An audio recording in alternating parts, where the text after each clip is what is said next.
back here in the room, so we'll get started. Call this meeting to order. Roll. Commissioner Bailey, Present.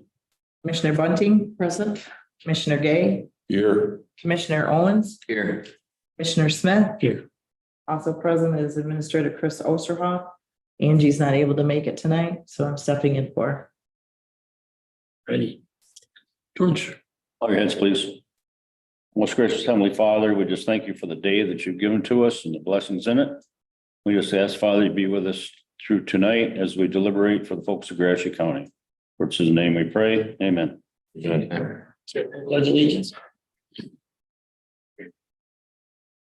Pledge allegiance to the flag of the United States of America and to the republic which stands one nation under God, indivisible, with liberty and justice for all.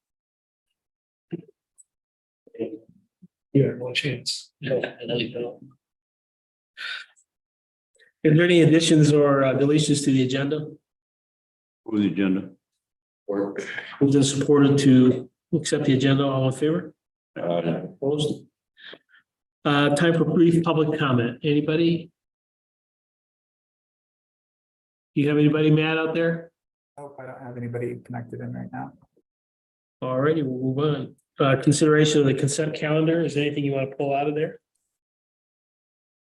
With the consent count? Support. Moved and supported to approve this consent calendar. All in favor?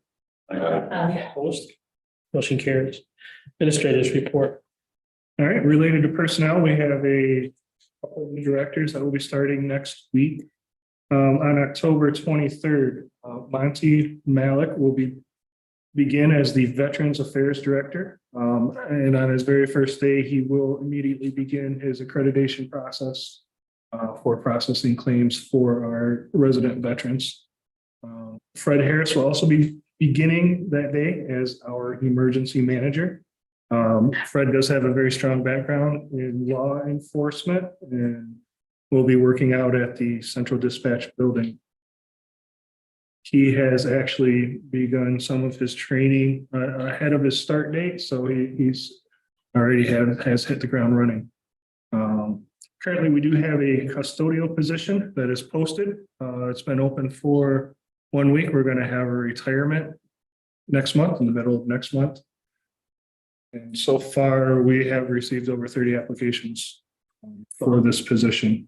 I just want to thank Sheila. She's been doing a great job promoting Gratiot County, promoting employment here. And we have seen just a very large influx in applications for all positions that we've had open since she's taken over that position. As far as the grounds, current project that is underway, Tony Miller has brought in a vendor to walk the grounds to look at the drainage around the building here, the courthouse. If you'll remember, about a month ago, I did provide some pictures to the board showing that we have significant water damage at several places around the building where water is actually seeping through the foundation into the courthouse and causing the walls to break apart. That quote did exceed $10,000. So that triggered a portion of our procurement or our purchasing policy where we're going to have to get several additional quotes for this. And I believe once dirt is pulled away from the building, we may see damage that they can't quote us, from looking through the dirt too. So we will have several people come out and take a look at that, and we expect to have that done before winter does come. Chris, is the money just to get somebody to look at it and tell us what's wrong, or is the money to get somebody to look at it and say, this is wrong, and then we'll get it fixed? That is the amount to put new drainage around the courthouse. So physically you do It work. would be to fix the problem, yes.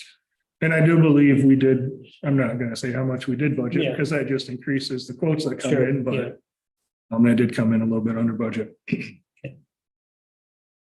As far as courthouse programming, we have, by we, I mean, Deandra has comped out our county permit prices and how much we charge to the public for certain permits for building and zoning, et cetera. This hasn't been done in quite some years. And in the near future, we are going to come to the board to ask permission to adjust some of the permit pricings to put us back in at the level where the market is set for those. And continuing to focus on the permits department, this year we will be updating the building codes that we operate under, the ordinance. There are a few clauses in our current codes that are out of date. So we will get those up to date. We'll bring it to the board and the board will need to approve it. There are several municipalities that have already done this, particularly Elma. So we're going to be looking closely to their codes and adopting a lot of their similar language. Eagle has recently passed the inspection and enforcement of floodplain ordinances onto local officials. I don't know if this is something that you've heard about, Bernie, but they reached out to the city of Elma and the city of St. Louis, asking them to contact our permits department to enforce the floodplain ordinances. So that is another thing that our permits department is working on currently. Tomorrow morning, we have a meeting by it would be myself, Eric Ripley, Dennis McDonald, with the Bureau of Aeronautics to go over the capital projects that have been submitted to them for approval for the next, I believe it's 6 or 7 years. So we'll be moving forward with that. The employee calendar, we have our chili cook-off, which will be October 26th, approximately 11:30 to 1:30. We have eight departments that have signed up for it, and I expect that additional ones will sign up too. So if you can make it, it's very good for employee morale to see their commissioners taste testing their chilies. Is that you? That will be here. Yep. And we will have that down in the meeting room, the break room that is down there by IT. Okay. And I'm sure we will spill out into the hallways there. What time? Lunchtime. So it'll be approximately 11:30 to 1:30 for socializing. We are going to participate in a trick or treat on Halloween on October 31st from approximately 3:30 to 4:30. Departments that are going to participate have contacted Stephanie and Sheila in administration. They will be putting a sign up on their door and kids can come here after school in their costumes and trick or treat with those departments that are able to do that. Just another fun way for us to interact with the community. And lastly, this weekend is the Harvest Festival that is in downtown Ithaca, if anybody is interested in attending that. We did have a permit pulled to have a craft show on the grounds. It's my understanding that that was canceled. They're no longer going to have craft show on courthouse grounds. Any questions for Chris? Anything else, Chris, you all set? That's it. All right, commissioners. George? Yeah, actually I attended Hamilton Township meeting last night. They canceled the meeting at the beginning and had it last night. Everything is okay. They had a lot of questions that I have to ask the clerk about, but the clerk's been busy, so I haven't had time to talk to her. So I will do that. And other than that, next week we got a Board of Health meeting. That's it. Yeah, Tim? I attended the last Board of Health meeting in September, and all the board members were there, and they talked about salaries and unions and negotiating salaries, and they wanted board approval. I went to also the last month's Republican Party meeting at the Pins at the bowling alley in Ithaca. We had a young man from Clare talking about various political things. That's about it. All right. David?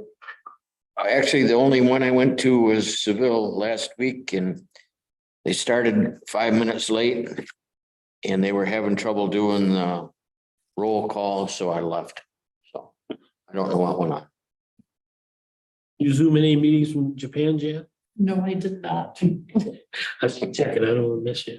I was out to Fulton Township twice, to the regular board meeting, and then they had a cemetery, public hearing, and I went out to, they asked me to come to that. They're just doing some changes in their township, in their cemetery rules and ordinances. I was at, New Haven, they seem to be rolling along pretty good, and I was out at Newark. They're getting their building redone. It's gonna look nice, put all nice windows in it. It's very nice. And they should have it finished up probably the end of this month. So they're rolling along out there. Consideration new business, Bernie? You're up. We're moving along here, Bernie. Get on it. I'll give you one book up. I'm not gonna read it all too. But that's What do you- entire. Tonight I'm here to present my annual report, which is by law. In October. I believe everybody got a copy of that. Yeah. And really, of the 70-80 pages, I ain't gonna go through it word by word. If there's any questions that you guys derive from that, you're welcome to get a hold of me and I'll answer them. It's a report on what the work we did for the year, basically.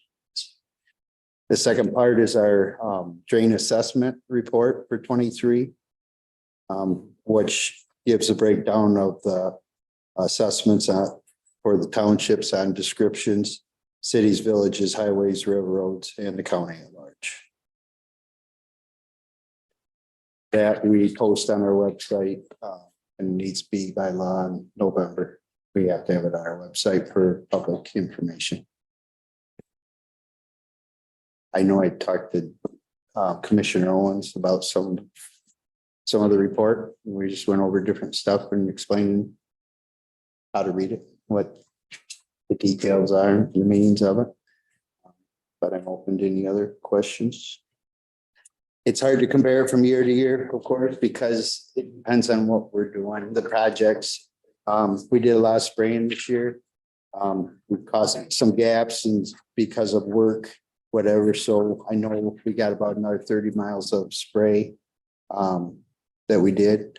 And so we spent more on spray. But that's our I spent maintenance. more on notification envelopes than I could here. And 15. Oh, I'm trying to keep you guys in the Yeah, loop. how much does that cost? You send them on to. Chris, how much is our postage? But we do get a discount on the post. Yeah, we get a good discount. doing it. Especially commissioners, they get a really good discount. You sent me about 30. My wife had said, how come we send it all this stuff with the same letter? You know what you could do is go back to 7 commissioners, then you won't get as many. There you go. There you go. I promise you that. Jeez. No, I mean, whatever. I do that to keep you guys informed in case people are asking you, then you got the information that was mailed out. Now, if you want us to put it in your mailbox, we could do that. I mean, I'm just trying to get the information. The word, I understand. Because otherwise, you guys would call and, well, you don't know nothing about it, but at least if you got the letter that the residents got, you know what they're I got a talking lot of, about. I got a lot. Well, I mean, is there a way, I do it just it's not that I'm trying to flood you. I'm just trying to inform you. But if there's a different Well, It method. just seemed like it's really after we read the one, it's kind of unnecessary. Why don't you take ours and put them, all these districts are gonna have. Boom, boom, boom, boom. Well, That'll take somebody to do that. It just seems like a lot. That's. let me I don't have a look. fireplace anymore, so I can't start fires with my headset. You charcoal grill? Yeah. That's what I use for the Herald for, but, let me look at that. I do it to try and give you guys the information that in case someone does call you about it, you know. I mean, I would recommend you to refer them to me because I have all the information. I have the expertise to explain it to them, you know, so if anybody does ever ask you any questions, I would ask it, you send them to me because, and let me. Well, I try and think it explain this to year them. you did mostly a lot of weed control Mhm. and normal cleaning of drains. And we Do you have finished any up three big projects. We did three big projects. Yeah. Wheeler, the township paid, you know, prepaid their assessment on them. Them were, strong agricultural area that pushed and wanted it, you know, it'd seen work in the past. It already had assessment on it, but they Yeah. wanted more. So, you know, where I go is where they want me Yeah. preferably. So them were, then other than that, we've been just doing maintenance and we bid out two more maintenance today, but our maintenance jobs are smaller and they're, you know, they're more just trying to prevent big jobs that are more expensive, if you Well, we're understand. trying to keep that. Yeah, minimum. yeah, and as you see each year, we paying off our bonds. I mean, the last three, they're getting closer to maturing. I mean, it's counting down. And, I guess what I will say this year, what I seen was interest. Yes. I mean, 80 some $1,000s in interest on the funds compared to 6,000 or something the year before. So, We're seeing that the same is- thing. and that's right, but it's, you know, it's the district's money and that's sitting and it's gaining. So, but of course, we loan money from one district to the other. That's how we finance a lot of our projects. So we don't have to borrow it all. It's more the larger projects. Say that probably anything 100,000 more for sure. We are, you know, seeking a bank to borrow from just because we don't have that kind of funds to gather to, you know, fund something like How that. do you see next year? Depends on the rains. Because we had, you know, have any the big spring projects drought, On the books or anything coming up? I got a, order determination for down on that side of, Rainbow Lake, which is a lot of state land. We're trying to push through at the state that the DNR properties pay assessment right now. That's the problem with all these ones around the state land. They don't pay assessment. So you might have 4 property owners paying really Paying the the bulk of it. DNR. Yeah, or you guys and the townships are paying the bulk of it. So you're paying for the guys to go hunt down there on the state lands. And- Money, that's all. Mhm. And a flood. So we're trying to push through and actually we made a strive a couple years ago when we got the dam assessments, getting them to share the cost of them. So we're getting better. And right now they're trying to put it through, but of course, you know, I'm down there in Lansing, it's as soon as someone gets elected, they're back and running for election again. So it's like you got about 1 year to get stuff through and then it cycles again. Just, but there's stuff on the table. Of course, we're against the bill that's trying to take township zoning away as far as our association. And of course, I believe in local control. So our associations, you know, trying along with everybody else, trying to prevent that, to keep the control in the townships for local All zoning. those in power want to be in power. And I just, you know, once we start something, you know. So real quick question. It'll run this county. What? Your prepayment program has been very successful since you launched it. And when a resident prepays their assessment, it goes into that assessments account. Right. And then Retirement account in- of that in drain. days like today, where we are accumulating a significant amount of interest. Mhm. What do you use that interest money for? How does that benefit the residents directly? Well, it's gonna go into their fund. So when we're doing a spray, like, let's use a spray, you know, maintenance. So, any drain, whatever drain you want to pick. Mhm. That money will be sitting, you know, that fund so that interest is gaining for that district.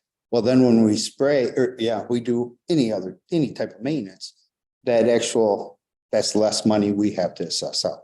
So really, it's saving, Yeah, they're in. yeah. So a resident saves money by not paying interest on a loan upfront. Right. And then all of the residents benefit at the tail end of it because you've been able to generate enough money to help maintain that house. For sure. So that, For sure, it helps, and it helps. Percentage, it helps, it helps. And even when one drain was flown into another drain, the interest they pay for that, it benefits that drain. So, but with the interest rates going up, I'm still in 2% borrowing back and forth for drains. That's where that'll become more of an issue that I won't. So I guess I already kind of looked ahead for next year and what I might try and do when we're our planned maintenance, I may try and actually assess it. It'd be like, rather than, usually we run a year behind, but I put out an assessment to actually, so we'd be spraying that summer, collecting that February. And that would get us ahead of it. It'll just take some planning, but we pretty much have enough information now because we've been tracking spray long enough in our spreadsheets and that we know the cost. And we go out and inspect the drains. So it might be a 6 mile long drain, but we're only spraying a quarter mile here, half mile here, and a mile here. So we can pretty much forecast, and we've been using the same spray contractors enough. We know what to say what it's going to cost us. And we can get the bids prices up front of the increase of cost of sprays and everything. So that's what I might try and roll out next year, is to actually get faster on our assessment, just so we're not borrowing money and have the interest be an issue. What do you spray for? Mostly brush. I mean, we'll hit cattails in like a flat ditch. Vegetation, Yeah. What I want it to be is a grassed ditch. I mean, preferably even outside the ditch. And then what that does is controls, if you have 10 foot of grass along the top of the bank, that controls 90% of the erosion that goes into the drain, which that erosion is what we're dipping out when we're dipping out a drain. So if we can keep that drain clean, and by having it grass, it filters, and I mean, this program works. I mean, an eagle bush is hard. I mean, I ain't hard to find information on this, but what it does is it reduces our cost of long-term maintenance. So the more I can get them grassed, less brush, because, brush will shade the grass, kill the grass off, then it's bare ground, and then it erodes. So if I can control erosion from getting in my drain, I don't have to dip it out. If that makes sense. So it's all a game of maintenance. And that's why I do a lot. I mean, I do a lot more maintenance than. But once you get a system set up, it's easy because you just keep doing the next step. So, yeah, preferably if I could have a 10-foot strip along the drain, we would really minimize. But George, the problem with filter strips, and I ran a special program at trying to give breaks and assessment and everything, but I can't give enough. And if I could line up all the filter strip programs, and here's the problem, because, if we could line them all up and give them all at once, there's plenty of money there to compete with agriculture. But when it's, I'm giving them $20 an acre and they can make 200, why would you do it? You know what I mean? That's a little bit off of that filter strip. But that's the whole thing. If I just keep the dirt out of the drain, it's all further. It's all the way to the bay. Then you're not dipping the bay. I mean, it's the whole thing. So I'm thinking, and it's been talked, one of these days, the state's gonna. Now, whether they're gonna compensate the property owner for the loss of income in that strip. No, I don't do it now for anything else. Bernie, I have a question. too. Yes. As you're spraying to take care of all these plants and stuff, does that also take care of insects and stuff like that? No, we do not do anything for insects. The same spray wouldn't kill the insects too? No, this is a aquatic spray, so it's labeled to be sprayed around water. It's relatively safe, and the way we apply it, it's more of a spot spray. And I mean, it ain't like, we're not like an agricultural field where you're going in and just spraying the whole thing because the whole crop needs it. Yeah. We're just, there's a shrub here, or I spray. see, okay. So it's, and I would have to do further research but, and I don't know, maybe there's some type of insect affected or whatever. I can't say 100% there, but no, it's not targeting insects. I just was wondering, okay, No, that's a whole nother application like what Midland does and like Montcalm when they're having problems with diseases over there for treating for mosquitoes. That's a whole different chemical they put out. okay, And they do that in the swamp areas. They target areas also, the Oh. worst spots when they're doing it. And I'm pretty sure Midland still sprays. They always spray for mosquitoes. So do All right, anything else from Bernie? you want me to get my thicker book and we can go through that one? You could just leave it. If you guys have any questions, feel free to reach out to me and we can go over it. Thanks, Bernie. All right. Thank you. Next up, we have a resolution in here about the wind and solar where the state kind of wants to preempt the townships and stuff for zoning. Chris will kind of go over that with you. Yep, so ironically, the Gratiot County Herald reached out to Sam and myself a week ago, asking if we were going to pass a resolution like this, and our response was we follow, MAC's guidance. And just a few days later, I received this email asking the county commission here to pass this resolution opposing the legislation that would remove the control for solar and wind developments at the local level. So what we have done is we have updated this at their request to represent Gratiot County. So we are asking, I am asking the board if you would be interested in passing this resolution. And if you do, I will forward it back on to MAC so that they can report it to the people that they are campaigning against here. I move we adopt this resolution. Or Moved and supported to adopt this resolution.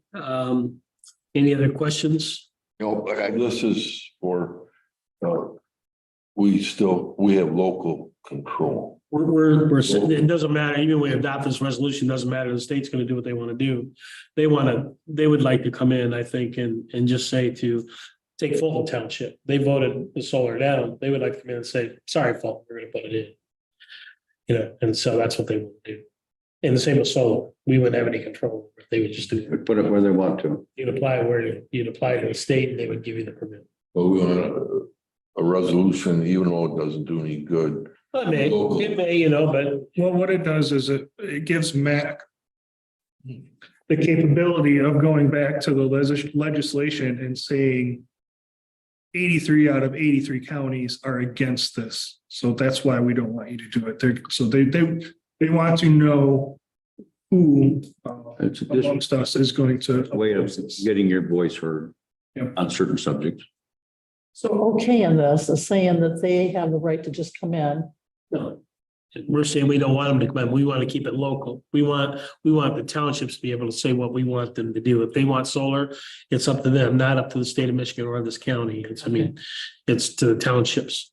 And that's where we're asking them to do it. MAC wants that done. The state just wants to come in and say to the township, I've applied for a permit on 300 acres out next to Bernie's house. And they give me the permit, they're putting solar in or wind, and I would just deal with those people or something, so. Here it's the township. The way that it works today is the townships approve it. Okay, so we're still leaving this up to the township. Our goal is to leave it Okay, at the just want to township. make sure I understand that. They've been moved to supported to adopt this, all in favor? I Opposed? Motion carries. Snowplow contracts. Yep, so we've had to put this out to bid a couple times, and this last time we did obtain a couple bids from them. Lawnscape LLC and Cutting Edge Outdoor Solutions. Based on the bids that we got, we do recommend going with Cutting Edge Outdoor Solutions. It will be slightly less expensive than it was last year. There's one change to this contract, and it was kind of a sticking point in trying to get contractors in the past. In past snow plowing contracts, the rule was if there wasn't 3 inches of snow that they wouldn't plow it. What we've had some problems with that. Because if you get an inch or 2 inches of snow back there, and we drive on it in between the sheriff's office and the courthouse, we walk on it. That inch and 2 inches of snow, that becomes ice, and then you can't get it off until it melts. We have had some slip and fall accidents out there from residents. So we did amend this to include also at the discretion of the the director of community development's request also. So there is a little more freedom in allowing that and hopefully making it safer for our employees and for our residents. But like I said, we are recommending accepting cutting edge outdoor solutions based on their lowest price, the lowest quote. So it was 3 inches or more and we snowplow, right? But what you want to do is if it's any snow at all, it's got to be removed. Otherwise, it's the ice. Not necessarily any snow at all. There's going to be some discretion. It depends on, we have to plow that in between the sheriff's office and the courthouse before 7 o'clock. Because it's when after that, all of our employees are coming in and you can't plow while there's the parking lot's full of cars. So it's going to depend on when the storm hits. You know, if the storm hits at 6 o'clock in the morning, you know, we're not going to plow it at 7 o'clock. If the storm hits at midnight, yes, we would be more apt to plow it and get it cleaned up before the employees come. So and that's why the contract says at the discretion of the community development director, which is Tony Miller. There isn't a specific answer to your question because there's a lot of factors that go into it. So we need a motion for So move. moved and supported to have Cutting Edge be our snowplow contractor this winter. Any other discussion?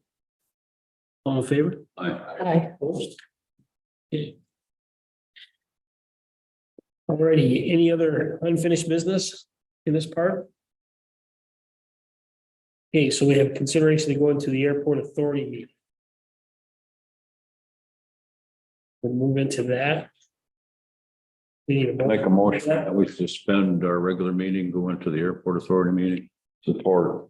Move to support to go into the airport authority meeting. All in favor? Aye. Opposed? Motion carries. Chris? All right, so the first item on the airport authority is a discussion about the terminal grant. John Van Dunen, he is our professional engineer that we contract with to overlook some of our projects or the majority of our projects that we have out at the airport that require an engineer. He works for a company called Prian and Newhoff. And I was able to send him several questions about this terminal grant that the FAA is offering. He is online now. I do believe he is traveling and isn't going to chime in unless there's something that I'm unable to answer. But I believe as part of the ARPA Act that was passed, a significant amount of money was given to the FAA to build new terminals at airports. It's a 4 or 5 year window that it will be open. I think we're in year 2 of that. And it closes at the end of 2026. We have, and I believe attached, we have filled out the grant application for this current calendar year. But one of the things that John has told us is that in order to be seriously taken or to be taken seriously for this application, they recommend that you also have a terminal study completed. And what a terminal study would be, is what your new terminal would look like, square footage, what you would use here. It would be as detailed as having architectural plans along with it. So I'm just going to go over some of the questions and answers here that I went with him. So what type of materials is the FAA recommending be submitted with the terminal grant? The only form that is required, we have filled out and we have submitted this year. However, we have heard that the FAA, that doing a formal terminal study to evaluate the existing building space and determine what space would be eligible in a new or expanded building. All right, so who would we solicit to put a packet together like this? John's company, Prian and Newhoff, they can work with us directly to do this terminal study if that is something that this authority board decides to do. So approximately how much would that cost? Is off the cuff response to that without looking into it is this is about a $15,000 to $20,000 project to have it done. If we were to be selected to have a new terminal done, this would be reimbursed through the grant. If we would not be selected, it would not be reimbursed for the grant. So there is risk there if we do that.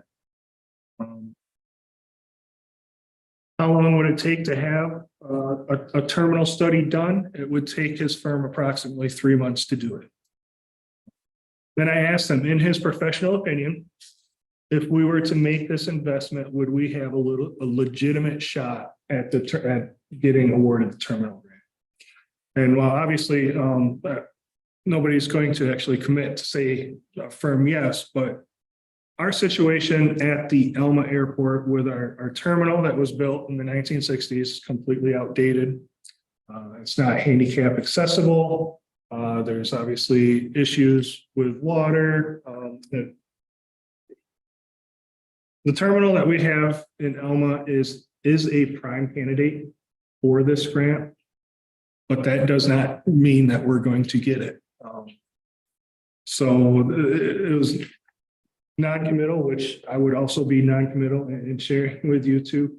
But our terminal, I believe our terminal in Elma is exactly what this entire grant program was put together for. And then last question I asked them, when was the last year the FAA will be awarding this? And I alluded to that, it would be 2026. So this is the second year that people have applied for this grant. As we move further along in the life of this grant, more and more people are going to apply for it. So the competition is going to get tougher, which also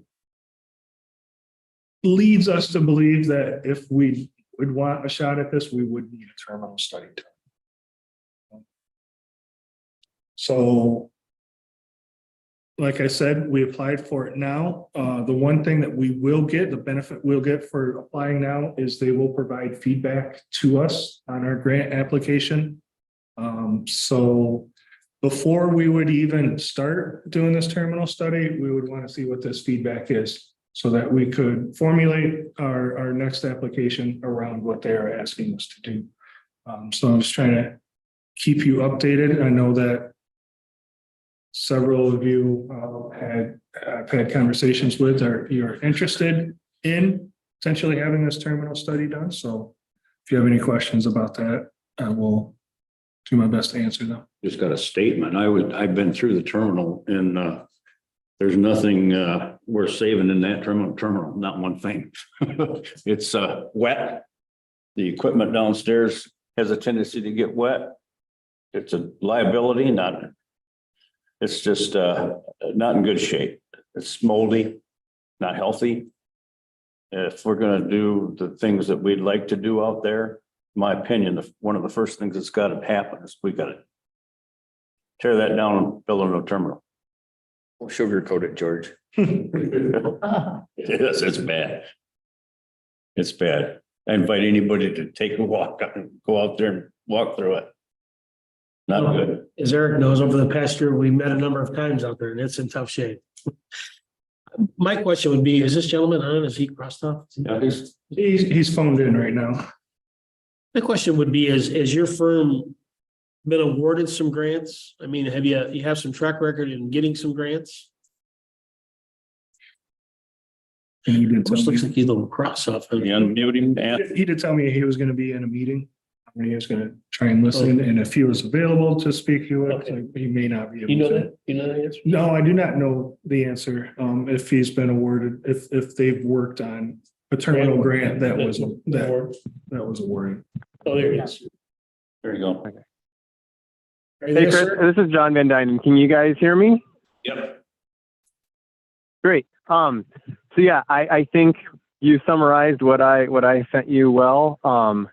And I agree the building that's there is, has outlived its useful life, and it needs, major upgrades, probably so much that a new building is justified. So I would agree with the gentleman's comments who just said that. So, but I was trying to unmute, and I think I missed the last question. If you could repeat it. My question was really, I'm Sam Smith. Has your firm been awarded any grants for doing this type of work or any airport work? Yeah. So we've been doing airport work for about 30 years at Prime Newhoff. So we've got lots of experience working at airports around the state. The unique thing about this grant is that it's competitive, and almost all the grants for airports of your size over the last 30 years have been, just given to the airport. You get your standard $150,000 a year.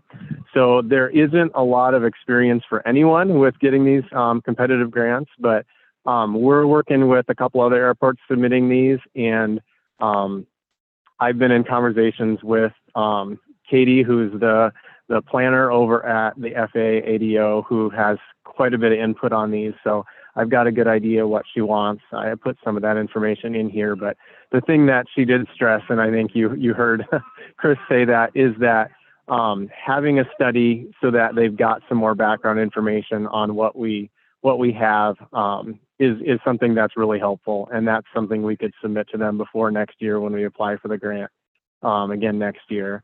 And then, they would have that on file, and they would obviously use that as a reference, because the only thing they allow us to submit is this FAA form, and it's not real short, but it's pretty limited what we can put in it. We can't add any attachments.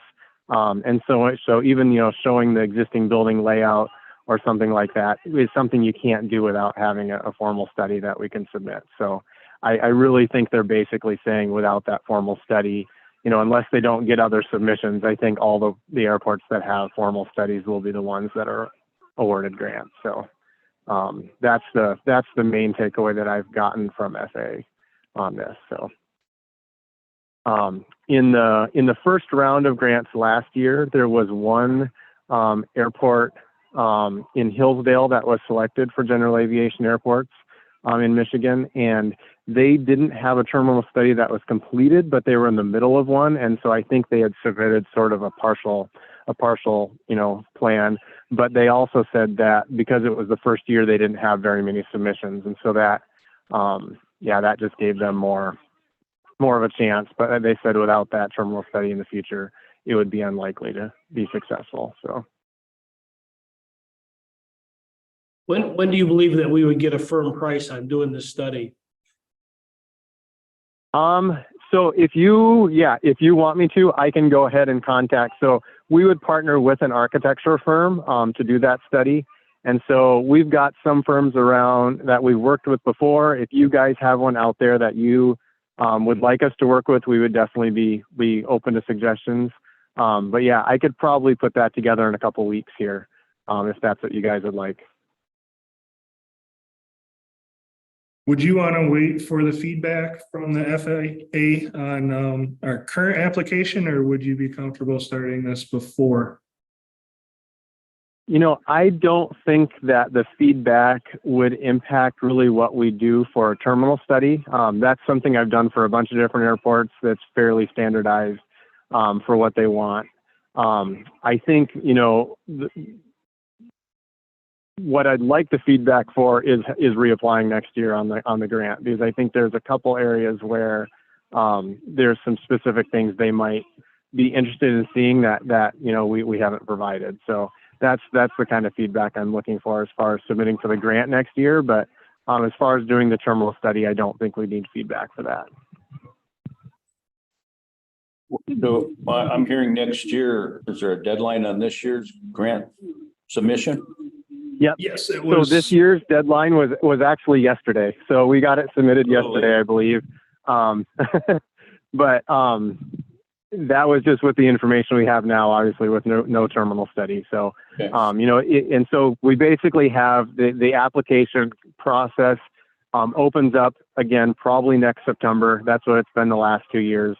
And it will likely be due around the middle of October again next year, we believe. So, we're in good position now. If we started, the process of doing the terminal study, we'll have it completed well before then.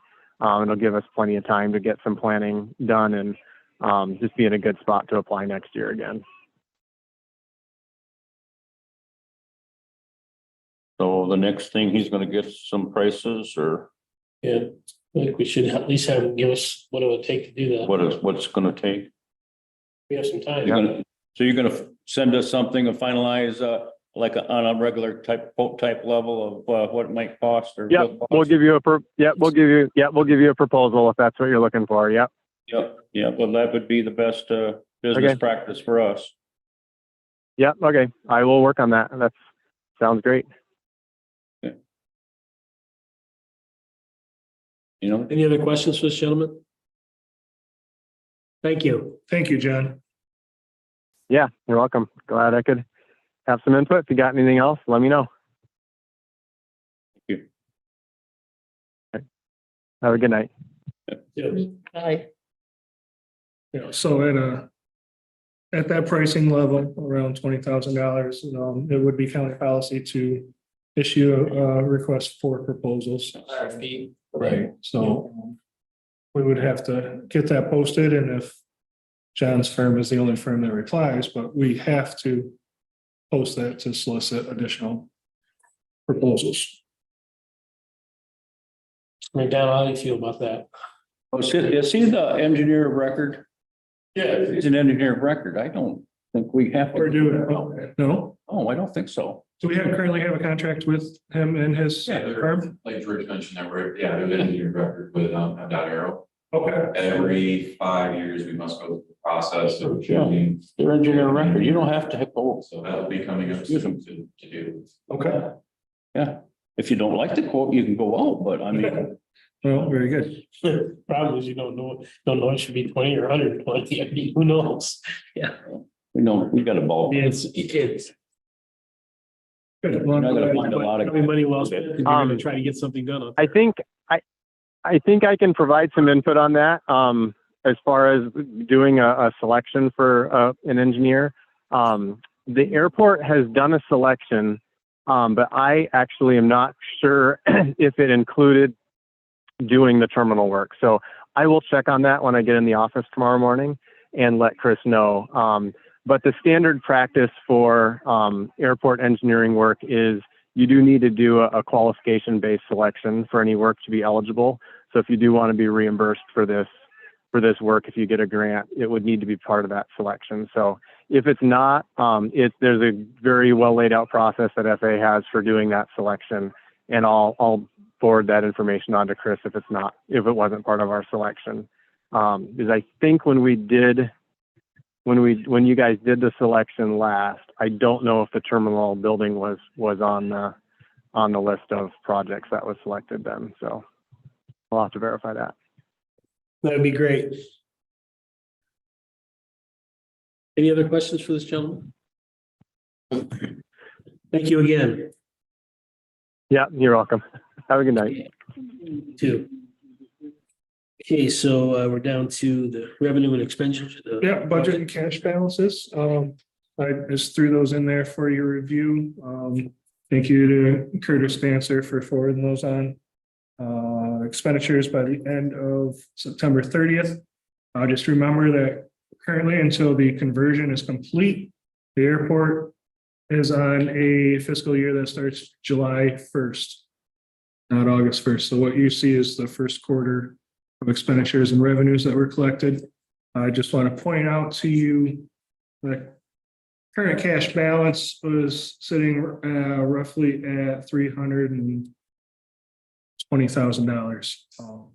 I thought that was an important I thing saw to, that wasn't bad. important thing to point out when you're looking at possibly funding a study of this magnitude. Does anybody have any questions related to? When does this money from the government come? It comes once a year? Is it quarterly? How do we get those funds from the airport, the FAA or wherever? For the talents, Yeah, that is a yearly allotment. We have actually a meeting tomorrow with M.Aero to go over the master plan. And they'll talk about which projects they have in the next 5 years. And then how those dollars can be spread out to make sure the project is done. but is it the FAA gives us like 150 or 1.25? So they tell us kind of how to spread the dollars out. Well, there's priorities that the state of Michigan has based on what the FAA wants. Terminals are usually lower on the priority. This is important. Sure. Program. Payments, lighting are the big ones. Yeah, I think that, and I think we had some tree problems maybe out there. That's what we've been fighting for those fuel tanks forever, because that was a lower priority project for them. Hangars, lower priority, they're revenue generating. For some reason, bills for them are not on a higher priority. Yeah, it's a yearly allotment. They do save up for a few years to. When's that money come? You know the date? They allot it, and it has to be appropriated, and I can't tell you exactly the date on that same. By the end of this year, end of your fiscal year, how does that work? Is it to our year, like from July, or is it like on their year? It's on the it would be on the state of Michigan. Well, the state of Michigan's on our time. Yeah. October. Okay. All right, so sometime between now and September. Okay. And So we've already gotten our allotment for this coming year? Because what you just said told me you already got the allotment. yeah, well, it's there to spend that. So we wouldn't expect anything else until September of next year. And again, you're saving for the next project. Sure. That's why it's important. Chris mentioned about applying for this terminal. If you want the terminal, our best shot at it, probably if you want it in the near future, is this funding. All righty.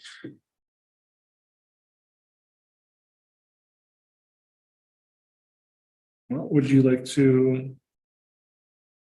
move on to the advisory board appointments? Sure, that where you're at?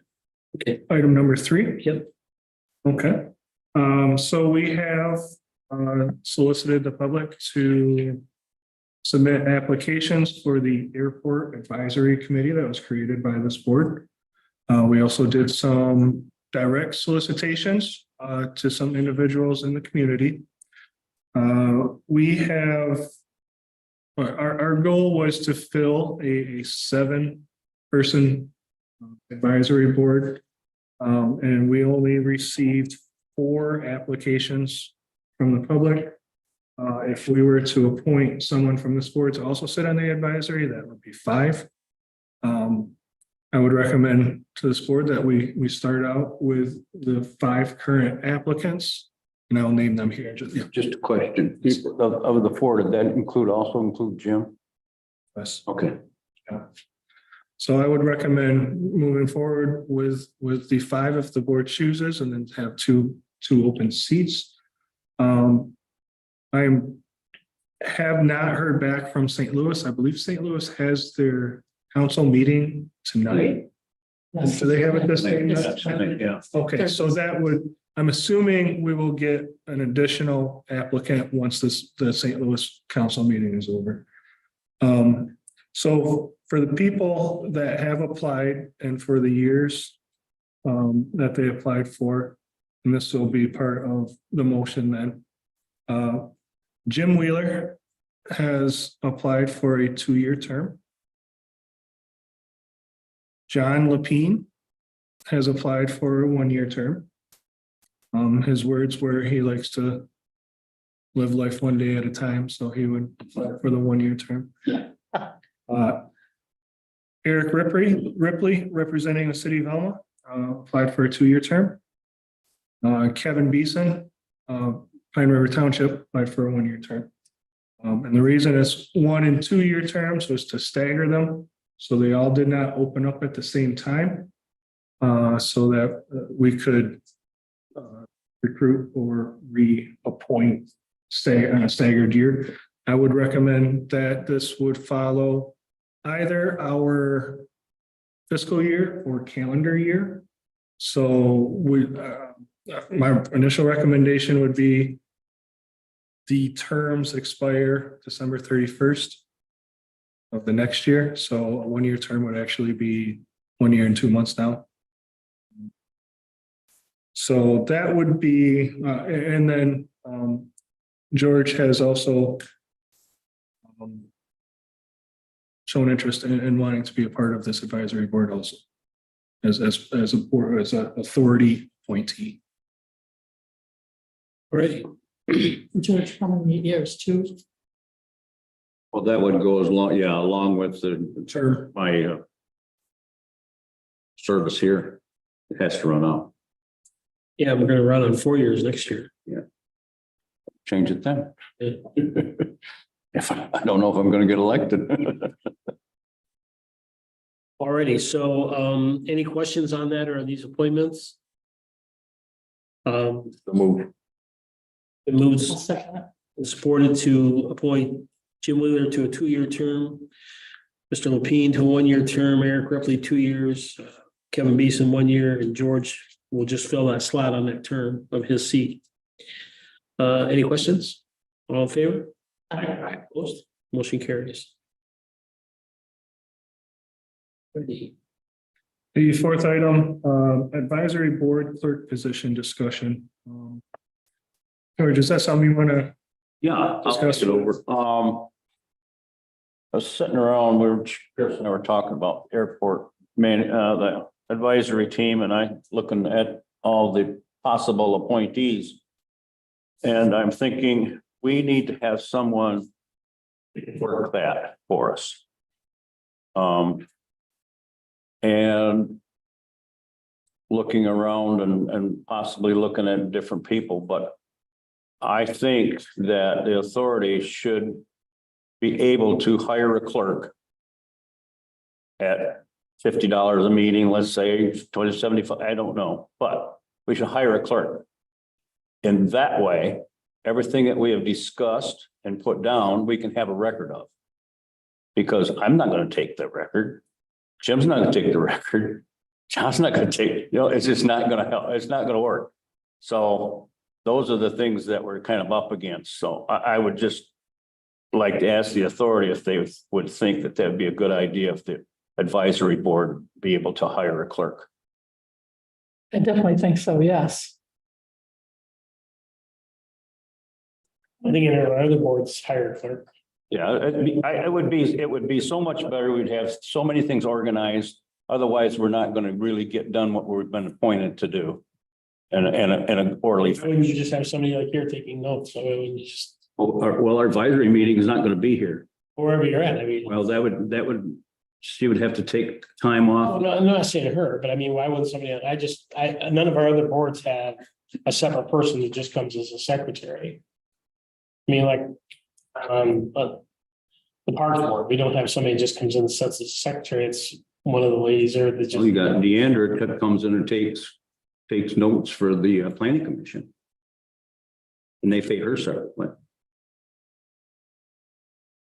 That's all. There are some boards where they do hire someone. Yeah, they have somebody do it. Yeah. Eric will take the minutes. The known to, yeah. That's why I want somebody. I don't, it wouldn't be that much, but I think it would be a benefit to the advisory committee, so we could report back in an orderly fashion to the airport commission.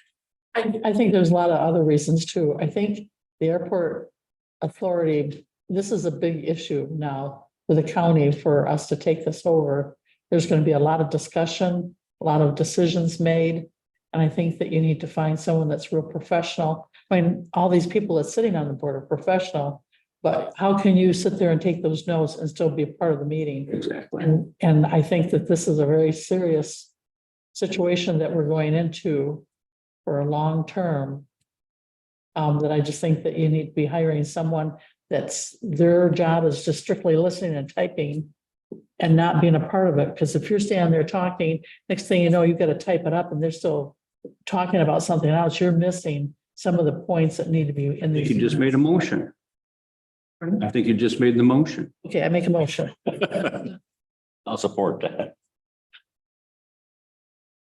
Moved and supported to hire a clerk for the airport authority. Any discussion, any questions? I do have one question. Now, is it for 75 or 50 or you haven't decided that yet? I just thrown it out there. I Okay. didn't know. And yeah, and then whether it's an hour or, because Well, if you have a meeting and it goes, a couple hours, sometimes it's gonna be, you know, I think if we paid them, in my opinion, $75 a meeting, that would cover everything. their gas and They're if being they're- there and having to they're- type up the notes and everything else. I whether think. they're 2 minutes or whether they're there If- hours. I think that's fair. That is quite a bit higher than what some other boards are paid, and that could cause a ripple effect also, though, if you go 75. Always a buzzkill, you know that? Well, why don't you do, you could do $50 an hour and plus your mileage. Yeah. That's, Because it's a big difference between going from, well, their home maybe to the airport versus like my furthest. I get mileage. I would recommend not paying them $50 an hour, though, to take notes. I think that could be a little excessive. Yeah, they're gonna be, they're gonna have to I organize the mean, notes. should They're gonna have to, you know. be like-minded with other committees, it would be a stipend, and preferably around the $50. Yeah. Stipend. Yeah. You want to make that part of your motion, Jan? All right. And That's I'll- mileage. And They need to get mileage I'll support that. because all of us get mileage too, anyway. Okay, well, I believe, I'm just gonna put this out there. I believe that this is just getting started. These meetings are not gonna be hours long. You know, I don't think they're gonna be that. And, No. if you put a girl on there, it'd be hours long. I'm just kidding. I'm just, okay, been moved and supported. Any other questions? All in favor? Aye. Opposed? Aye. Motion carries. Mr. McDonald. So prior to the meeting, I did go ahead and print off this is airport, community airport report and place it in front of you. So that's what he'll be going over now. Oh, okay, perfect. I'll just kind of go over this stuff quickly. We maybe want to talk a little bit more about fuel farm update and because it's kind of what's happening, a lot of activity in the last week here. So fuel sales in September, we had 1,800, little over 1,800 gallons. Low lead, it was like 78 tickets. That was all done with the fuel truck.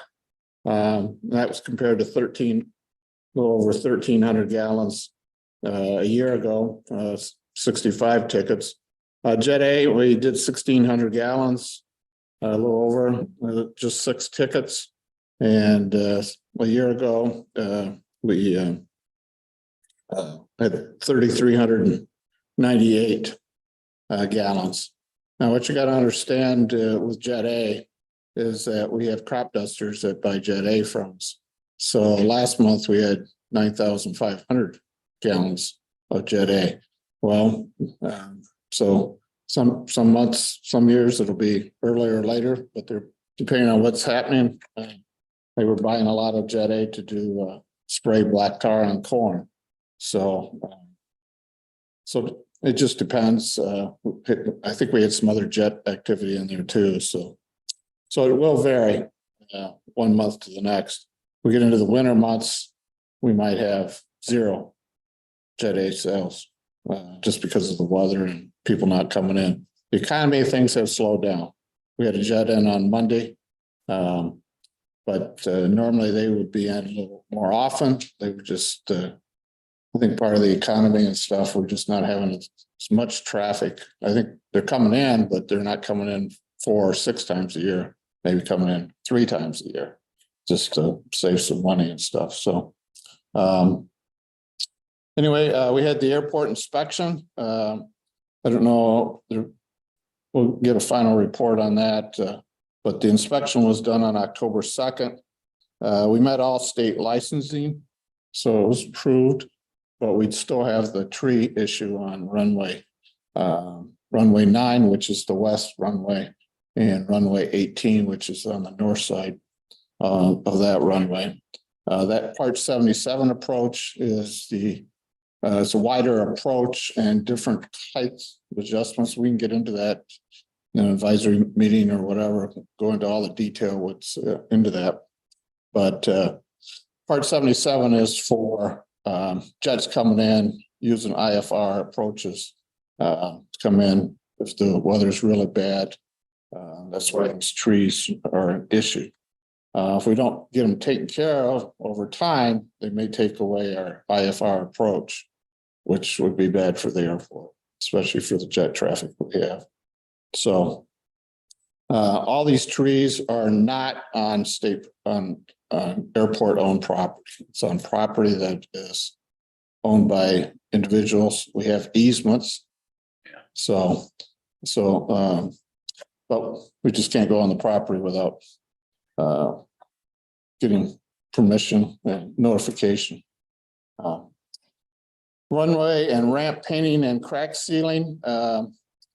We were scheduled to have that done on a 3-year, we're on a 3-year program with the Michigan MDOT. That was supposed to be done this year. The money didn't get appropriated till late August. And 3 years ago, we had it done. They came this time of year and filled the cracks, and the ground was cold. And when we did snow plowing, it peeled it all up and threw it into the side, and we had to go around. Had a bunch of people from the EEA chapter. We went around, had to pick all that up. We had like 2 trailer loads. So we told them if it was going to be late in the year, going to wait till next year. So that's what we told Michigan MDOT. Doesn't make any sense to put it in there when it's cold and it doesn't flow very well into the cracks. They're also scheduled to repaint the runways, the lines, the numbers. They're very faded. So that's all part of that contract. I think it's about 86,000 in that area roughly. So that project has moved to 24. Maintenance items, we're still, PAPI lights are on runway 9 are still out. We're still waiting for parts to come in, and then runway lights for 1836, which is the north-south runway. The landing lights are out. We're waiting for parts on that. So I think last meeting you approved the invoice. I think it was $7,000 for that. So I think part of the parts are in, but the company that installs that stuff is pretty expensive. I think it's $1,200 per visit. So if they come, we want them to put all the parts in, not come back some other time. So we have notices out for that, notices to airmen that stuff isn't working. So terminal air conditioners out, but we'll probably just fix it next spring because we got the heat on now. So we had the terminal refrigerator quit after a lightning issue there. So that was replaced. And we're still, I guess, waiting for bids on corporate hangar 2. Between corporate hangar 2 and 3 needs a new roof. There was 3 contractors came to the airport, but I think we only got 1 official bid. Yeah. Which, refresh my memory, which 2 and 3 now? That's the west 2 corporate hangars, the big hangars. There's a little addition on the north side there. That was leaking. Yeah. In there and saw that. Yeah. Yeah. Okay. Yeah. So that's the bids that they got. I think the bids are, around 8,000 or something. So, or at least they're one of the closest ones. So, but there's been, I think, 3 companies least I met with 3 different people, but Three. One bag, it's way higher than me. okay. Yeah, it's a 33 foot by 100 foot piece of roof. Gotta look at it. Very big. No, it's like, yeah, it's 15 by 30 maybe. Yeah, that's not It was, 100. it was way, the number that I saw today, after you guys sent that email. A little additional. Close to 30,000. Oh, really? Okay. All right. So that's kind of the maintenance items we got going right now. Fuel farm update. We had electricians in all 4 days last week. They wasn't in on Friday because it was raining. They went to another site where we were working indoors. They've been here. They plan to be here all week. They've got boxes set, the underground into the building. I think tomorrow they're going to start pulling wires. So they're right on schedule, maybe a little bit ahead now.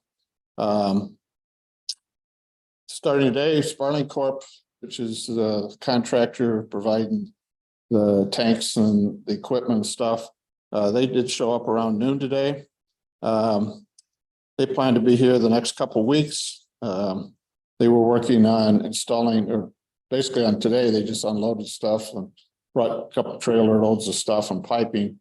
They're going to start with the fuel tanks running, put all the stuff in the fuel tanks. They have to get down on the fuel tanks, put piping and pumps and floating devices and everything. So the guy said today that they were going to be here in the next couple of weeks. The fuel cabinets are scheduled to arrive on Thursday of this week. They were, I got pictures. I don't know if I sent those pictures to you. I don't know if you want to share them or. No. I don't have them handy right now. Okay, no biggie, but we're just taking pictures of, because we've had a lot of activity compared to what we hadn't had any activities since June, so. We do have to make a decision on the QT pod credit card machine.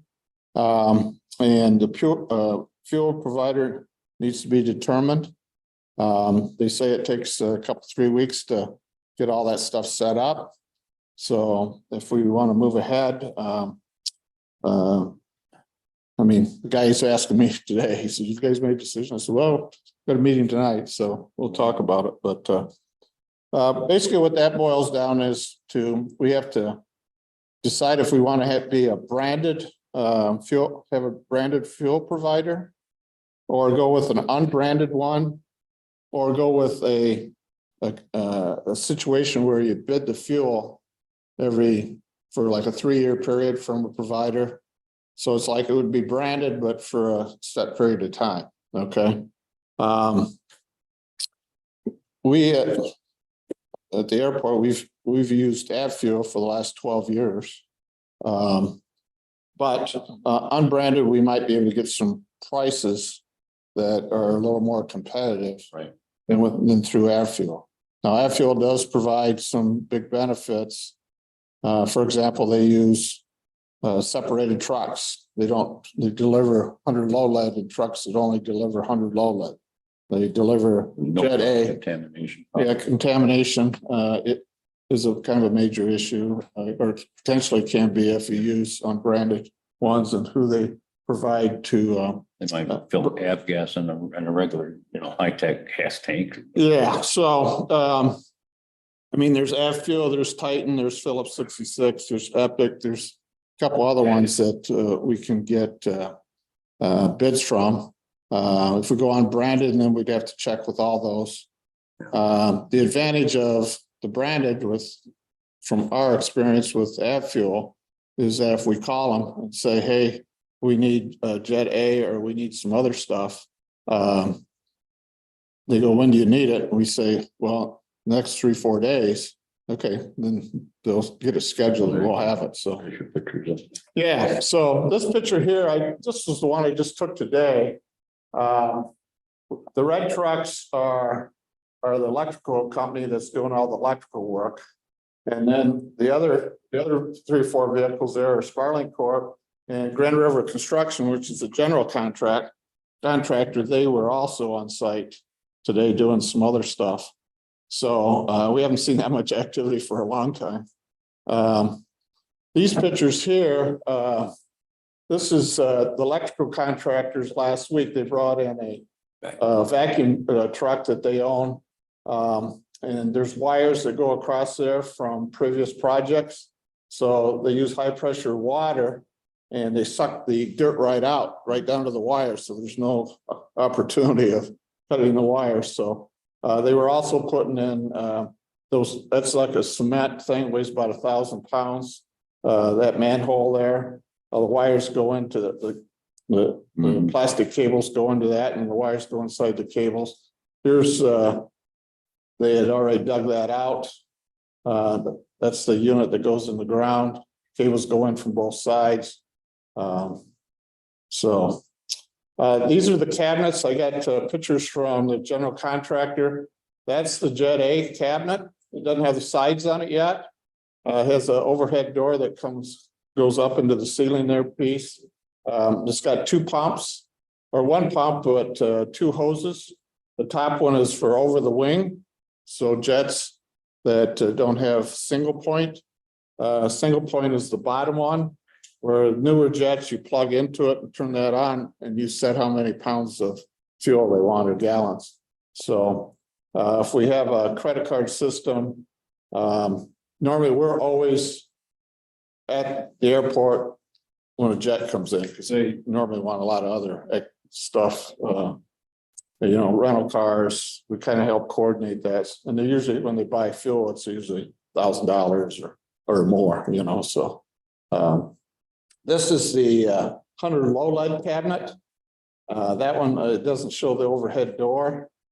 This was taken last week, but it's my understanding Thursday, we might get these two cabinets. So they should have the sides on them. That big white thing in the back of that cabinet, you can't really see it very well, but that's the filtration system that's required under the new requirements. So do you estimate maybe by the end of November, this project should be finished? well, I'm hoping so. We rent the truck on a month-to-month basis. So at the end of the month, we have to pay for November. So Well, it's not gonna be done by the end. No, I can tell you. no, so hopefully, By the end of, I'm talking about end of November. As it Right. be done. yeah, well, I hope so. And then we won't have to rent it for December. But we still have an issue of, well, we gotta get the fuel provider thing figured out. Get that done. We still need all the inspections. And we'll see how that goes. So, Well, everybody's supposed to be paid to know what they're doing, right? They better Well- be right. yeah, but you know how inspectors are, they may find something that they don't quite like. So, but hopefully, by the end of November, we'll be able to remove the truck. And the question that the other thing we'll have to figure out is, in the old tanks, we have about 4,000 gallons of each. Not knowing when the fuel farm was done, we brought fuel in. Well, during the winter months, we don't sell a lot of fuel, so we could work out an arrangement where we can move the fuel to the new tanks, and we have our costs. That they'll allow us to take the fuel out of the tank. Oh, yeah. Put it in the other tank. Well, I mean, somebody has to be professional to do it. oh, yeah. Well, we have the fuel truck, the 100 low lead, we could pump it out of the one tank, put it in the tanker, and then pump it into the other one. So. All right, so that's we won't be leaving gas in the ground. We're taking. Right, no, we want to get all that, we want those tanks ideally to be empty Right. as soon as it's possible, so. Now, do we have down the line responsible for removing the tanks? Tanks got to be removed, yeah. Yeah, I think you guys in the previous thing allocated like 50,000, so we can start looking at getting bids to get them out of the ground. The tanks should come out and they should look like brand new because they've all had the sensor, the water sensors and well, all that stuff's on the present tanks, but I'm talking about they put I can't think of the name right now, but they attach something to the steel and it keeps it from rusting. Oh, dielectric couplings. Yeah, that's what. So, I mean, those tanks have been, I think, at the ground about 45 years. Well, So, dig them out. Somebody might want to buy them. well, we'll see. There's companies that will do that work. There's one, there's a couple of companies, but there's one in Jackson. We probably will need to get some bids on that. Okay, well, do it when time comes. They work with the authorities on, the FBO has insurance through the state of Michigan piece of it for any spillage thing. So we should be in good shape, but who knows? So anyway, so I think we need to figure out what we want to do on this fuel provider piece of it. And then we just had our chapter 134 fly-in. We fed 140. We had 35 aircraft flew in that day. The weather was nice. We had Beautiful day. 20 NT cars were also present. So Good time was had by all. So like Dennis said, we are at a point where we do need to kind of make a decision on what credit card company we're gonna go with and what process we're gonna use for purchasing fuel. You know,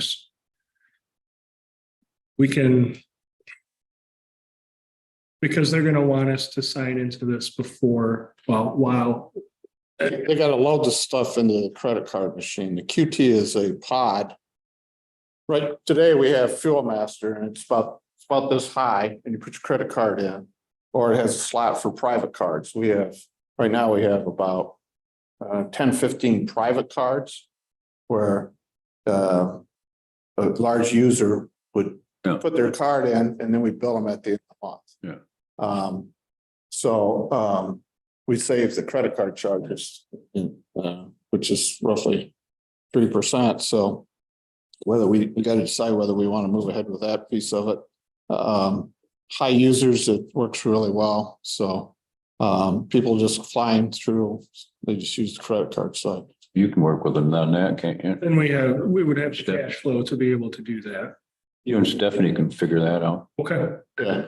So we have Fuel Master Pod, which is well, it's not a pod, but it's called Fuel Master. We've had it for about 10, 12 years.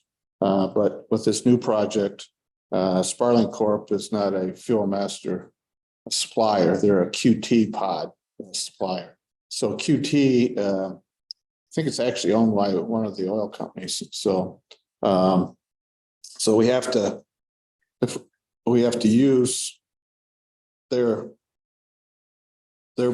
initial list of people, which I think I sent you, but it's basically these people here, Phillips and all that, but it's multi-serve credit card thing. They charge $20 a month to process the credit cards plus the fees. So at Fuel right now we pay $40 a month, but they provide the equipment that we process stuff through, the printers and stuff like that. So we just have to decide, do we want to go with a branded approach or do we want to go with an unbranded approach? It doesn't mean that we would contact all the companies and decide which one might have the best pricing. Now, some do unbranded. If you go out to AirNav and check on fuel prices, it'll have all the airports within 50 miles and it'll tell you whether they're F Fuel or Phillips or Titan or whatever. Some are unbranded. And we've checked prices before. In some cases, they'll be 20 to 30 cents cheaper by being unbranded, especially on 100 low lead. That's more labor intensive, but there is a possibility of a few pennies more profit per gallon. Right. Yeah. And being more competitive, probably the biggest thing is being more competitive in the marketplace. I mean, we got people that will fly to Clare to get fuel, right? Because they can save 8 cents, right? And go to lunch up there. So that's what you're playing that game with, just like a local gas station. One day, the Shell station's lower or somebody else, so. Where if we were to go branded, you would just hit the button and you'd be taken care of the next day. Or whenever we might, for example, I didn't know how we're making great progress in getting the fuel farm done. We just bought fuel in in September. In September, we didn't know there were gonna be all these people, so we only bought half a load in September, so normally, we've been buying a lot of half loads just because price has been fluctuating a lot. We get pricing every day, every week, so. And I probably have 10 years of graphs of pricing, so there is some seasonal stuff. You know, when it's high, you kind of like to already be filled up, and when it starts getting low, you want to refill at that point, so. If you go unbranded though, you're probably gonna have to always buy a semi. What was that?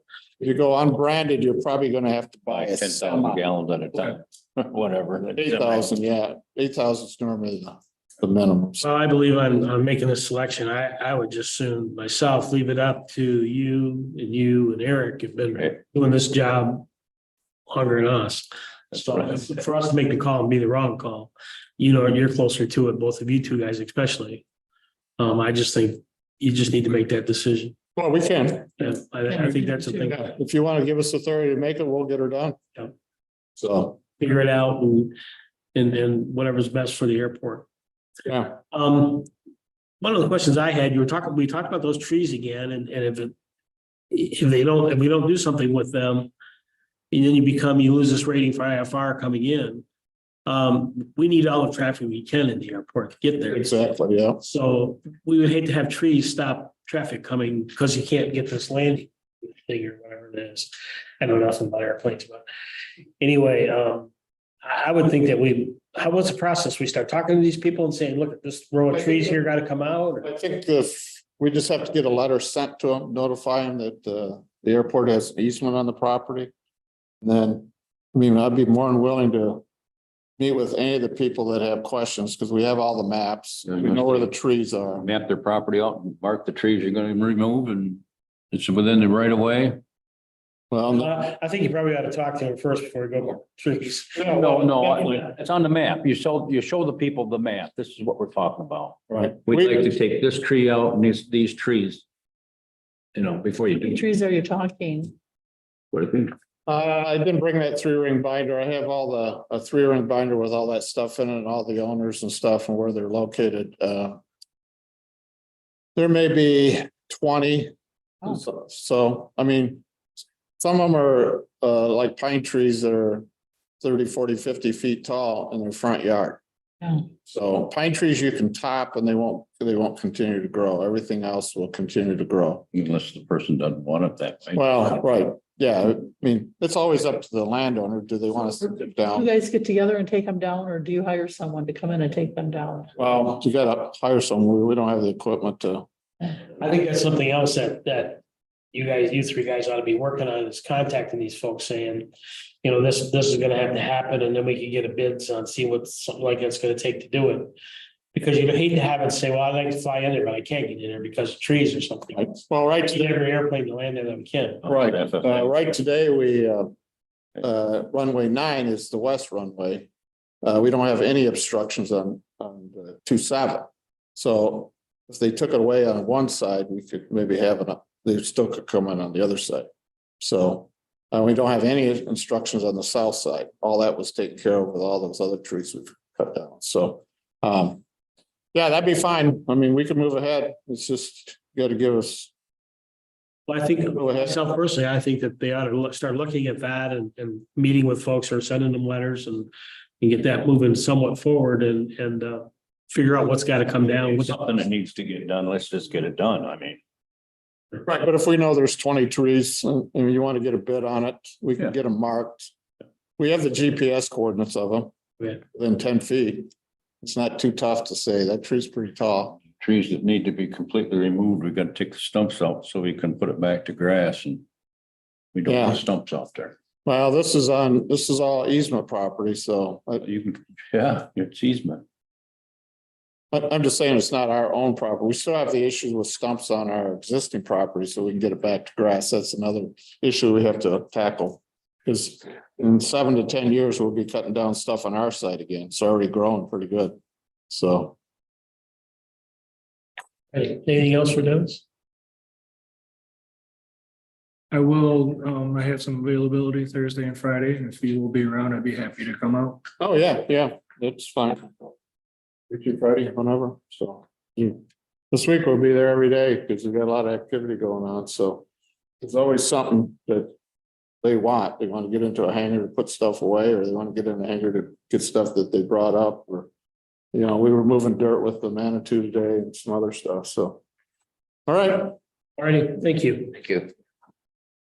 I think now we need to move back into the finance meeting. Now finished. Make a motion that we leave the airport committee and move into the finance. Who's supported to move back into the finance committee? All in favor? I, Opposed? Motion carried.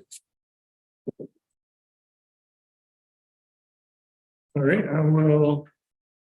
Well, first of all, Terry Ball, you can pass them along through me, or you can email her and get those answers for you at a later date. Finance report. Drain prepayments, we have not done any drain work as of yet. We did budget $150,000 in the upcoming budget in our general fund to prepay any county drain liabilities that may come up through the year. ARP funds, we have spent through the end of the month, we have distributed $4.6 million. In September, we had a distribution to Breckenridge for their what are the community block that they are converting of Fulton and Ashley. $213,000 total.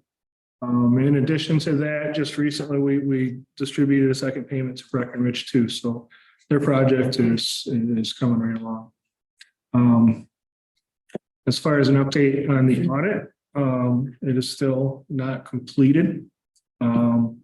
I had a conversation with the state of Michigan today. Obviously, they weren't too happy that it's still not submitted, but they are aware of the timeline. The county has completed a portion. It's just getting the audit published. I talked to Ally today from Yo and Yo. They are just about wrapped up with auditing their schools, the schools that they audit at this time of the year. And at the end of this month, beginning of next month, they anticipate that they'll be able to work full time completing our audit. This is not affected next year's audit or closing of the books. We will be able to stay on the same time. State holding any funds up? They have not. I've been checking it, and they have not held up any of their funds. Our MERS OPEB balance dipped slightly from last year. It is up just under 5% on the calendar year, versus the S&P is up 13.5%. And if there's no questions, I'll go ahead and move into September 30th cash balances. For our general fund, we see our cash balances going from 5.6 million to 7.3. That is because we are currently collecting general operating taxes. So property taxes for our homes are coming in right now, which goes into the general fund. There will be adjustments to that cash balance as we close our books, because our fiscal year ended on September 30th. We in administration and finance will be going back and distributing some of this money to where it may need to go to fill in holes in other funds. An example of that would be the secondary road patrol fund. That is partially, it's not part of the general fund. It is partially funded by a grant from the state. And it is partially funded from the general fund. So once that fund settles, I will see what the general fund needs to transfer to it to make it whole. So you'll see cash balance here be adjusted the next time that I present this to you. ARP funds dipped. because we did distribute a little over $200,000. Delinquent tax fund is up $500,000. Without any questions, we'll go ahead and move on to the bills for the month of September. Give you a moment to look at those. If you have any checks that were issued or EFTs that were issued, I mean, I can answer those questions. Got one here for George Bailey for 6564. I was wondering what that was. Every now and then George comes in and gets reimbursed for mileage. Okay. I try to do it every month. I don't like to wait 3, 4, 5 or a year. I do it every month. I'd like to ask about the $5,333.81 to the deli market. That's Dell Marketing. That's what we did. Computers. That's where we get our lunch 2 weeks ago. It's on the computer. So Sorry, well, I'm happy. bologna sandwiches. Lots of mustard. Hey, what is the EPS here for too? EPS, those that had, we have contracts with them for our security systems. Oh, okay. They do.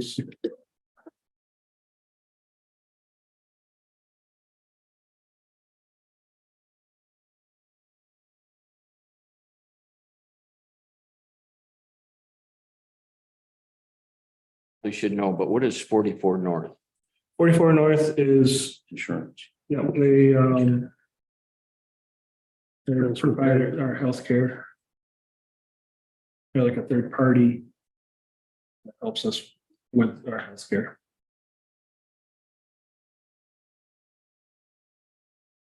Burger Chevrolet, 49,634.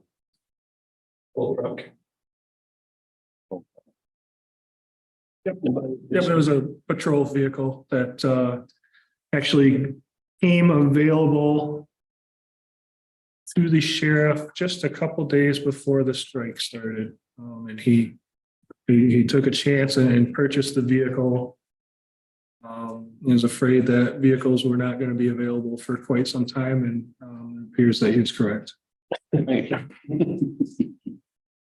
Caliber Public Safety, 27,000, $11. Per CAD system. For what? Central dispatch technology purchase.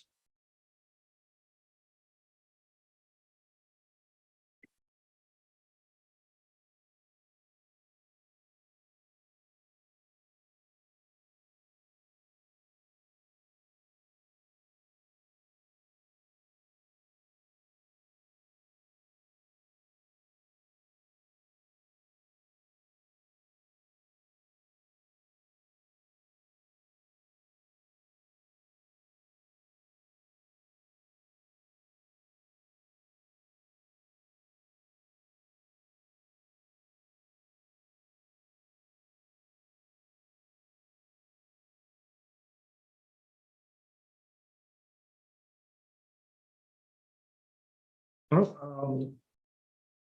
far as the revenue and expenditure report, this would be for the entire fiscal year through the end of September. What is not well, it is represented. One unique thing that you may not be aware of is sometimes our pay periods overlap fiscal years. So let's say we get paid for 2 weeks. The first week ends September 30th and the second week is in the next fiscal year. So we'll go in there and we'll manually adjust. We'll take half of the employee's paychecks and backdate it. So this does incorporate that. What it does not incorporate is the budget amendments that you approved at the last meeting, and I apologize for that. It is very high on the priority list to get the budget amendments in there. But by law, they need to before the audit, so we will make sure that that is updated. So if we do see expenditure accounts that are in the red that I have talked to you about before, and you passed a budget amendment for it, that's why it is still in red. It will be updated. If you have any questions related to any of the counts, let me know. Otherwise, that would conclude financial reporting and Okay, any questions on from Chris? And anything? No, good job. All right, so we'll move back into regular board meeting. Motion that we suspend the finance meeting and move back into the regular board. We're gonna go into executive session here in a few minutes, so is there any additional public comment or board comments? We're gonna go into executive session and then just wrap up after that. I have one. I'm retiring from the county commission board this evening after this is over. Basically, as most of you know, I have a home in Florida. Last year I flew home 6-7 times and the flights weren't bad. I could leave on a Tuesday morning, get here for a 4:30 meeting, be back in Florida by noon the next day. Got caught a couple times where I was here a week because we got snowed in. And so I just think it's time for me to do some traveling. My wife and I are, and we're gonna head to Alaska in the spring with our motorhome and motorcycle. And so this is just gonna work out. I looked at flights this year. I would have to leave on a Monday, go back on a Thursday, get caught a couple times in the snow. I'm here 7-8 days. My wife's in Florida. I wasn't gonna run next year anyway, so I'm just gonna cut it a couple months short. I had some people say to me, we've talked about this for a couple months, maybe just stick around and go to Florida and come back when you can. Well, I was one of the biggest guys that said you couldn't be in Florida trying to do this job when the guy was here before. So I won't do that. It's been a great pleasure for me to represent my districts and be on this county board. I really appreciate all of you, all the past members that have been on this, and we're going to finish this meeting up tonight, and then that'll be it for me. But I'll be around if I can do anything to help you. You just call me, but it might be in Florida. I think we should thank Sam for his years of service. Thank you. Thank you, Sam. More than welcome. Thank you very much. Been a great pleasure, my honor. Okay, anything else? You filled the chair well. Thank you. Yeah, just from coming and getting the death certificates when you left. Yeah, I'll say, come in here, I want to talk to you. It's just going to be 2 meetings a month, yeah, 4:30. We're going to move into executive session here with union contract status, see where we're at with the police department. So I don't know if you want to take a break or need a motion to do that. A motion to take a break. Oh, okay.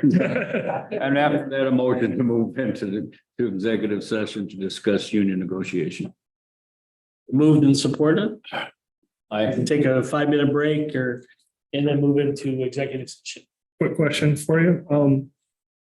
We will not be making any decisions coming out of executive session. Is it okay if we close down Zoom and IT can go home? Yeah, I think that'd be. yeah, but the only thing we'll have to do is, well, we can do it right. Well, But you do public comment before. no, we had public comment. We just have to, we have to okay the expenditures. So we pay the bills. Oh. Yeah, And we haven't got into the finance meeting yet, so, or when Tim gets back, we'll do we're in the regular meeting now, so we can do that, so. Congratulations on retirement. it. Yeah, I'll still be around. Good time. I'll see you. Without objection, I make a motion to pay the bills. Moved and supported to pay the bills, all in favor? Aye. Opposed? Motion carries. Okay, now we're on break. Now, you shut it off.